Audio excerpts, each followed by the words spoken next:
고대 로마의 정치가 또 철학자였던 세네카는 두려움이 있는 곳에 행복이 없다라는 말을 했습니다. 두려움은 위험한 상황에 대비케 하는, 그래서 우리를 보호하고 또 더 나아가서는 발전케 하는 긍정적인 기능도 있지만 부정적으로는 삶을 마비시키거나 저하시켜서 파괴합니다. 두려움은 일반적으로 불안에서 시작되겠죠. 불안은 모호하고 불확실한 상태에서 느끼는 불편한 감정을 말하는데, 이러한 불안한 감정이 해소되지 아니하고 오래 지속되어지면 걱정이 되겠고, 걱정이 깊어지고 강해지면 두려움이 되는 것이죠. 하나님은 주의 백성들이 불안, 걱정 또는 두려움 가운데서 살기를 원치 아니하신다라고 성경은 말씀합니다. 디모데후서 1장 7절에 하나님이 주시는 것은 두려워하는 마음이 아니요 오직 능력과 사랑과 근신하는 마음이니라고 밝히십니다. 우리의 행복을 원하시는 하나님은 불안, 걱정, 두려움 때문에 우리의 마음이 흔들리고 평안을 잃고 하나님 섬기는데 방해되기를 원치 아니하십니다. 그런데 세상 살아가면서 두려움, 근심, 걱정을 하지 않고 살 수 있는 그런 인생이 있겠습니까? 모호하지 않은 인생이 없기에 두려움 제거할 수 있는 인생 또한 없습니다. 다만 그 두려움을 이겨내는 내적인 힘을 길러내는 방법만 있는 것이죠. 삶에서 두려움을 제거할 수는 없지만은 진정한 내적인 힘이 어디에서 오는지 예수님이 가르쳐 주십니다. 한 마을의 회당장의 딸이 죽어갔습니다. 회당장은 예수님께 와서 딸을 구해달라고 간청하죠. 예수님이 긍휼히 여기시고 회당장 집으로 함께 가십니다. 한시가 급한 이때 혈루병 여인이 예수님의 옷자락을 만집니다. 가던 길을 계속 가셔도 바쁜 이때 예수님께서 멈추셔서 그 여인을 찾으십니다. 그리고 그 여인과 대화를 하십니다. 이때 회장당의 집에서 하인이 숨가쁘게 달려오면서 딸이 죽었습니다라는 비보를 전하죠. 어쩔 줄 모르는 회당장을 향해서 예수님께서 말씀하십니다. 마가복음 5장 36절입니다. 예수께서 그 하는 말을 곁에서 들으시고 회당장에게 이르시되 두려워하지 말고 믿기만 하라 라고 하십니다. 이 말씀에는 두려움을 이기는 방법이 제시되어 있죠. 믿음의 사이즈를 키우라라는 말씀이 됩니다. 왜냐하면 믿음과 두려움은 반비례하기 때문입니다. 믿음이 작아지면 두려움이 커지고 믿음이 커지면 두려움이 작아진다라고 할 수 있겠습니다. 내가 만들어낸 긍정적인 사고 방식을 이야기하는 것이 아닙니다. 하나님을 향한 믿음, 그 진정한 믿음이야말로 두려움을 이기게 합니다. 그래서 우리가 세상을 살면서 두려움에서 벗어나는 길은 바로 하나님을 향한 믿음의 사이즈를 키우는 것이다 하겠습니다. 우리가 어렸을 때는 작은 개를 봐도 두려워했습니다. 그런데 내가 나이 들고 어른이 되고 나니까 제법 큰 개를 보아도 무섭지 않습니다. 내가 커졌기 때문이죠. 인생에서 모성을 제거할 수 없는 것 같이 바다에서도 파도를 제거할 수 없습니다. 그런데 인생의 바다에 작은 돛담배를 타고 가면 조그만 파도만 밀려와도 두려움이 엄습합니다. 그런데 항공모함같이 큰 배를 타고 나간다 하면은 산 같은 파도가 몰려와도 무섭지 않습니다. 왜 그런가요? 배가 파도보다 크기 때문입니다. 이와 마찬가지로 믿음의 사이즈를 키우면 두려움을 감당해 낼 수 있습니다. 오늘 본문을 살펴보면 두려움의 길을 걷고 있는 야곱이 등장합니다. 1절에서 야곱이 길을 가는데 하나님의 사자들이 그를 만난지라. 원어를 그대로 해석을 하면은 야곱이 그 길을 가는데라고 되어져 있습니다. 그 길은 20년 전에 예상할 수 없는 이 모호성과 두려움 속에서 걸었던 그 길을 이야기합니다. 잘 아시는 대로 야곱은 이삭이 낳은 쌍둥이의 아들 중 둘째입니다. 형 에서의 장자권을 욕심낸 야곱은 마침내 속임수를 써서 장자권을 가로챕니다. 장자권을 뺏긴 에서가 보복을 결단합니다. 그냥 동생이니까 적당히 교훈을 주겠다라는 수준이 아님을 창세기 27장 41절에서 이렇게 쓰여 있습니다. 에서가 야곱을 미워하여 심중에 이르기를 아버지를 곡할 때가 가까웠은즉 내가 내 아우 야곱을 죽이리라 하였더니 라고 결단합니다. 죽음 앞에 서게 된 야곱은 두려움에 사로잡혀 그곳을 떠나 멀리 밧단 아람으로 야반 도주를 했던 그 길이 지금 바로 걷고 있는 길이 됩니다. 20년 동안 두려움 때문에 한 번도 돌아가 보지 못한 그 길을 걷고 있는 야곱, 성경에서 지금 형을 향하여서 가고 있는 것을 말하고 있습니다. 분노한 사람은 탁월한 기억력을 가지고 있다라는 말과 같이 원하는 마음의 각인이 됩니다. 형 에서가 아직도 원한을 품고 있음을 잘 알고 있는 야곱은 몹시 두려웠겠죠. 어쩌면 20년 전 고향을 떠날 때보다도 더 큰 두려움에 쌓여서 가고 있는지 모릅니다. 왜냐하면 그때는 혈혈단신이었지만은 지금은 딸린 식솔들이 많고 또한 가진 재물도 많아졌기 때문입니다. 우리가 잘 알듯이 인간이 가진 것이 많다고 해서 마음의 두려움이 없어지거나 상황이 좋아졌다고 해서 두려움이 감소되는 것은 아닙니다. 오히려 야곱과 같이 가진 것이 많아지면은 두려움이 더 커질 수도 있습니다. 한 발자국 한 발자국 그 길을 따라 형 에서가 있는 곳에 가까워질 수 있도록 과거의 생각에 붙잡혀서 두려움이 더 커졌을 것입니다. 인간에게는 누구나 살아가는 습관이 있습니다. 말하는 말 습관, 음식을 먹는 식습관, 운전할 때 또 습관이 있습니다. 의식하지 않고 그냥 행동으로 익숙한 쪽으로 향하는 그러한 것입니다. 마찬가지로 심리학자들은 생각 습관도 있다고 합니다. 어떤 일이 일어나면 그냥 그런 쪽으로 향하여서 갑니다. 그런데 문제는 생각이 말이 되고 말이 결국 행동이 되어지기 때문에 생각 습관이 인생살이에 너무나도 중요하다라는 것이죠. 그래서 인생을 세우는 좋은 생각 습관이 있고 인생을 무너뜨리는 나쁜 생각 습관도 있다라고 하죠. 우리가 경계해야 할 나쁜 생각 습관 중에 완벽을 추구하는 생각 습관, 상황을 부정적인 방향으로 해석하는 생각 습관, 그리고 남이 뭐라 할까 걱정하고 남들과 비교하는 생각 습관 같은 것들이 있다고 합니다. 그런데 과거의 일에서 벗어나지 못하는 정체된 생각 습관 또한 다른 것 못지않게 해로운 생각 습관의 대표적인 것이라고 합니다. 과거의 성공 또는 실패에 머물러 있는 상태를 말하죠. 과거의 성공이나 행복한 때를 가끔 추억하는 일은 삶의 활력을 줍니다.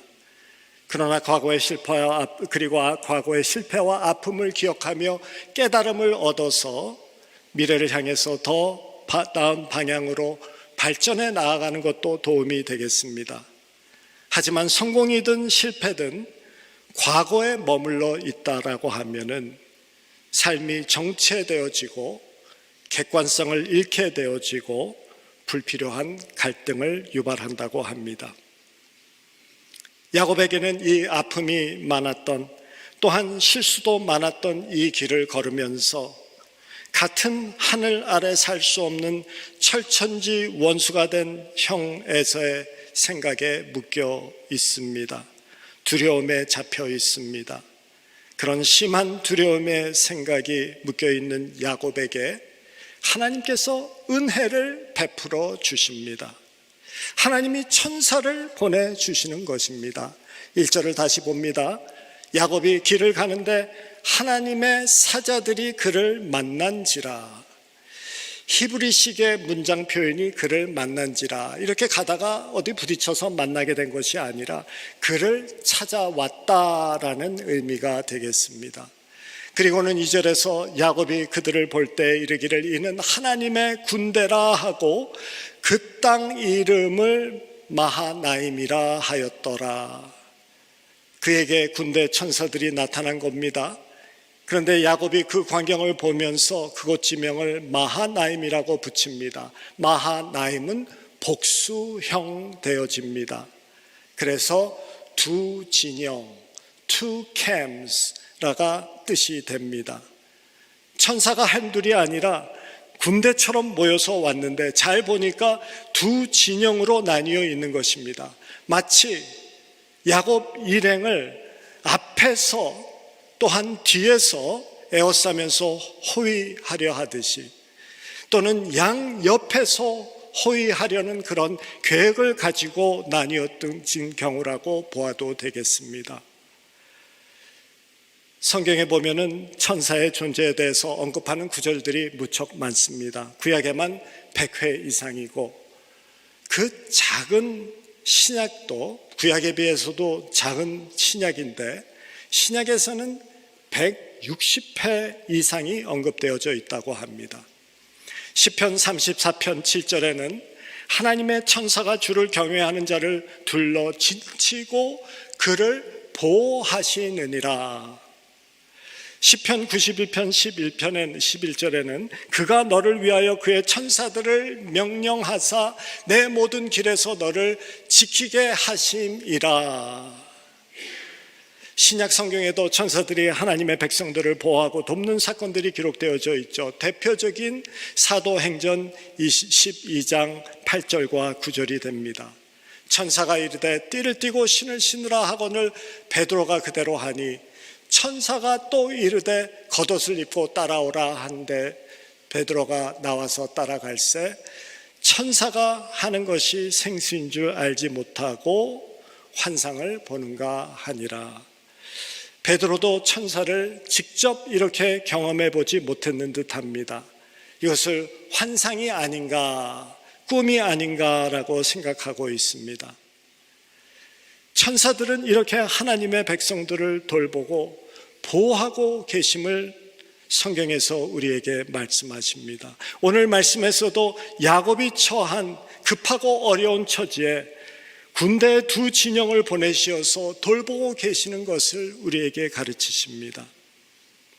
그래서 저도 성도님들을 위해서 또한 우리의 자녀들을 위해서 기도할 때 이 위험한 세상을 살아가고 있는 이들, 우리가 돌볼 수 없는 이들, 하나님 천군 천사 두르시어서 그들을 돌보시고 보호하여 주시옵소서라는 기도 날마다 합니다. 하나님의 자녀된 저와 여러분들에게도 이와 같은 보호하심과 돌보심이 있음을 믿음으로 받아들이시고 감사하며 담대하게 살아가시기를 주님의 이름으로 축원합니다. 하나님의 보호하심에는 차별이 없으심을 우리가 기억해야 합니다. 인간이 세워놓은 기준으로 차별하지 않으시는 보호하심입니다. 하나님의 사랑이 차별이 없기 때문에 그래요.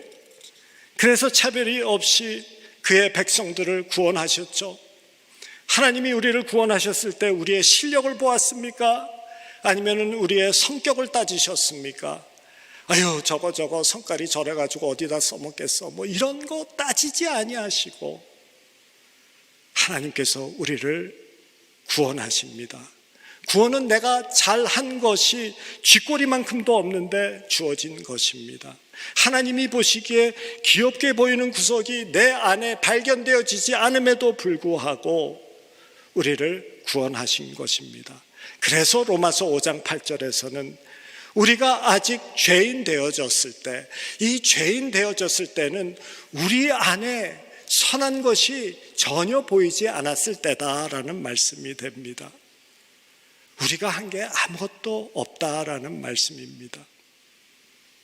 그리스도께서 우리를 위하여 죽으심으로 하나님께서 우리에 대한 자기의 사랑을 확증하셨느니라. 하나님의 사랑이 가짜 사랑이 아니라 진짜 사랑임이 증명되어지는 것은 우리 안에 조금도 선한 것이 없었음에도 불구하고 하나님이 우리를 구원해 주셨다라고 하십니다. 그런데 그 정도가 아니라 그 다음에 보면은 하나님이 우리를 구원하셨을 때에는 우리가 원수 되어졌을 때 구원하셨다라고 하십니다. 5장 8절에 이어서 곧 나오는 5장 10절의 말씀입니다. 곧 우리가 원수 되었을 때 그 아들의 죽으심으로 말미암아 하나님과 더불어 화목되었은즉. 여러분, 원수가 잘 되면은 더 밉습니다. 원수가 뭘 잘하고 있으면은 더 짜증나는 것 아니겠습니까? 그런데 우리가 원수 되었을 때, 우리가 잘하든 못하든 상관없이 바로 이 말씀이 원수 되었을 때입니다. 전적으로 하나님의 은혜로 차별 없이 구원해 주셨다라는 말씀입니다. 그런데 우리를 사랑함에 있어서 차별이 없으심과 같이 하나님의 보호하심 또한 차별이 없음은 마찬가지입니다. 우리가 예수를 믿고 하나님의 제시하는 그러한 자녀다운 삶을 잘 살고 있으면 더 보호해 주시고 덜 하면 덜 보호해 주시는 그런 것이 아닙니다. 자녀이기 때문에 하나님이 우리를 사랑하기 때문에 책임져 주신다라는 것입니다. 그러니 기도하시기 바랍니다. 아주 당당하게 하나님께 기도하십시오. 내 모습, 내 꼬라지 따지지 말고 하나님 앞에 나아가십시오. 내가 이러합니다. 그러니 하나님 도와주셔야 합니다. 두 진영의 천군 천사를 보내시어서 야곱과 같이 나의 앞과 나의 뒤를 책임져 주세요. 아니, 두 진영이 아니라 내 진영을 보내주셔서 전후 좌우 다 책임져 주세요. 그렇게 간구할 수 있는 저희들입니다. 아니, 간구하기도 전에 벌써 함께하고 계시겠다라고 하시죠. 야곱도 자신은 요동하지 않았는데 천군 천사를 만나게 됩니다. 하나님의 사자들이 그들을 만난 것이다 라고 합니다. 하나님께서 그 길을 걷고 있는 야곱의 두려움을 아시고 벌써 천군 천사를 보내십니다. 특별히 우리의 삶에 두려운 사랑이 찾아올 때 이렇게 미리 함께하고 계시는, 준비하고 계시는 하나님이 은혜가 있음을 기억하시기를 바랍니다. 사도 바울의 고백 중에 내가 넘어져도 아주 엎드러지지 아니한다라는 고백이 있습니다. 돌뿌리에 걸려 넘어지는 순간에 하나님의 도우심 천군 천사의 받쳐줌이 있기에 머리가 깨지지 아니하고 그냥 팔만 깨지고 끝나요. 우리의 신앙생활의 가장 실수가 무엇입니까? 내가 부족한 게 많아서 내가 요 꼬라지에서 벗어나지 못한다라고 스스로 단정해버리는 체념 아니겠습니까? 신앙생활에서 가장 무서운 실수가 무엇입니까? 나는 하나님 앞에 별 볼 일 없는 것 아니냐라는 자기 포기 아니겠습니까? 하나님의 사랑과 자비와 용서와 관심은 변함이 없는데 내 상황이 만족치 않기 때문에 하나님이 변했다라고 투정거리는 것 아니겠습니까? 하나님께서 가장 귀한 독생자 예수까지 예수 십자가에 못 박혀서 우리를 하나님 자녀 삼으셨습니다. 다 내어주고도 더 내어주신 경우입니다. 그런데 이 땅에서 내 생각대로 풀리지 않고 주위 사람들에게 별로 자랑할 만한 게 없고 몸에 병이 들고 이런 것 때문에 하나님의 사랑 받지 못한다고 스스로를 학대하는 우리들의 꼴을 보신다면 하나님이 얼마나 속상해 하시겠습니까? 우리를 차별 없이 돌보시고 차별 없이 사랑하시고 차별 없이 함께 해 주시는 하나님이십니다. 하나님이 너희를 눈동자같이 돌보고 계시다라고 하셨고, 너희를 어미닭이 새끼를 돌보듯이 날개를 펴고 너희들을 돌보고 있다라고 하십니다. 하나님은 너의 산성이시며 너희의 방패 되신다라고 하십니다. 젖 먹이던 어미가 잊을지언정 여호와 하나님은 너를 정녕 잊지 못한다라고 하셨습니다. 성경에 어디를 펴봐도 그 말씀, 무슨 말씀이든지 그 말씀에 제일 밑에까지 따져 내려가면은 그곳에는 하나님이 너를 사랑하신다 라는 고백이 담겨져 있는 것입니다. 우리를 향한 하나님의 마음이 그렇기 때문에 그렇습니다. 그렇기에 우리의 학력, 경제력, 신체적 조건, 나이, 더 나아가서는 여러분들의 신앙조차도 하나님의 사랑이 불공평하게 주어지는 이유와 근거가 되어지지 못한다라는 것 기억하셔야 됩니다. 하나님은 여러분들을 차별 없이 보호하시고 함께 해 주시는 분입니다. 우리의 못남이 하나님 되심을 못하게 하지 못함을 기억하십시오. 우리가 보기에는 정말 미운 야곱도 하나님이 끝까지 돌보십니다. 하나님의 사랑에는, 하나님의 돌보심에는 차별이 없기 때문입니다. 차별 없는 하나님의 보호하심 기억하시며 믿음으로 두려운 이 삶 당당하게 담대하게 살아내셔야 합니다. 두 진영의 천사를 확인한 야곱은 믿음 가운데에서 두려움을 이겨내는 모습이 3절에 이렇게 쓰여 있습니다. 그 전까지는 전혀 상상도 못했는데 3절에 보면은 야곱이 세일 땅 에돔들에 있는 형 에서에게로 자기보다 먼저 사자들을 보낸다라고, 이제는 두려움을 이겨내고 행동으로 옮깁니다. 그리고 나중에 9절에 보면은 이 문제를 해결해 달라고 하나님께 당당히 나아가서 요구하는 기도를 합니다. 변했습니다. 믿음으로 두려움을 이겨낸 것입니다. 우리의 삶에도 두려움이 우리를 묶으려고 합니다. 또한 우리의 생각 습관으로 인해서 참 어떨 때에는 하나님의 은혜를 깨닫지 못하고 그리고 암담한 그러한 어두움에 갇혀 있을 때도 없지 않습니다. 그러나 그것을 고백하는 것은 야곱과 같이 하나님의 약속을 다시 한번 확인하고 믿음을 회복하는 데 있습니다. 하나님의 말씀을 가까이 하시기를 바랍니다. 하나님의 말씀의 약속 안에 여러분들에게 허락되어지는 그 은혜가 있음을 기억하시기를 바랍니다.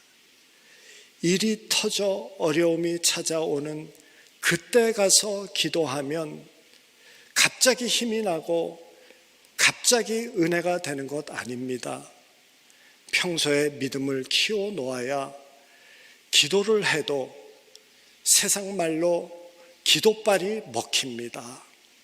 평소에 늘 주님께 나아가는 여러분 되셔야 됩니다. 인생이 만만치 않기 때문에 그래요. 때로는 과거의 실패와 과거의 실수가 우리를 정책해야 합니다. 삶의 문제가 생각보다 높은 파도로 밀려옵니다. 불안이 길어져서 걱정이 되고 걱정이 깊어져서 두려움을 낳고 나를 묶으려고 합니다. 이럴 땐 하나님을 향한 믿음으로 인생의 파도를 넘어가는 것입니다. 삶의 문제는 누구에게나 그리고 언제나 주어져 있습니다. 그럼에도 불구하고 죽지 못해서 사는 인생이 아니라 하나님의 자녀답게 감사함과 찬양을 연발하면서 살아가는 저희들 되기를 원합니다. 하나님의 백성으로 살도록 주신 이 복된 삶을 팔자 타령하거나 찡찡거리지 말고 하나님 은혜에 감사하며 감격하며 당당하게 그리고 담대하게 살아가는 저희들 되기를 바랍니다. 큰 바다 위를 지나는 인생길에서 닥치는 파도를 피할 방법 없다고 합니다. 큰 파도는 큰 믿음의 배에 올라타면 됩니다. 약속하신 신실하신 하나님의 말씀 기억하고 믿음의 배에 올라타시고 이 인생의 파도를 넉넉히 감당해 나아가는 저와 여러분 되시기를 주님의 이름으로 축원합니다.